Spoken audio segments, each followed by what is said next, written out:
Welcome back. Now that you understand basics of the timeline, you can then work with the file on your timeline to cut elements out of the video that you do not want to appear.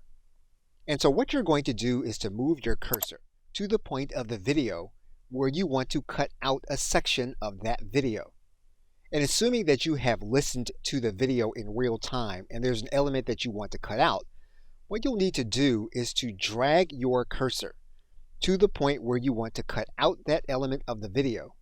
You will pull the element to the point and you'll then click on the editing scissors.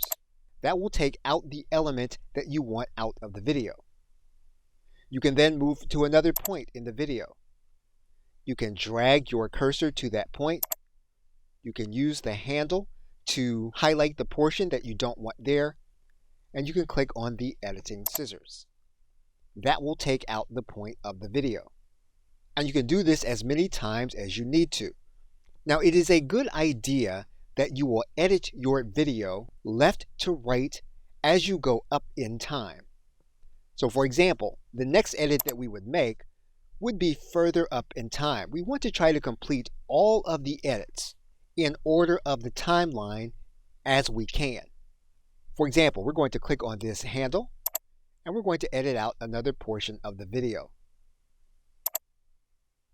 Now, one of the reasons that we want to try to edit our videos from left to right is so that if we make a mistake in the editing process, we can actually go back and undo any changes that we have made on the timeline and do it in chronological order.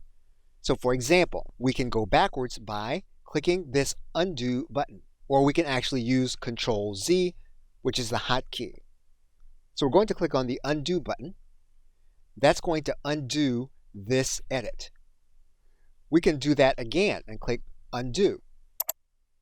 That's going to undo the second edit. We can click undo again. That's going to undo the first edit that we made. And if we were to click undo again, you're going to notice that the entire file goes away.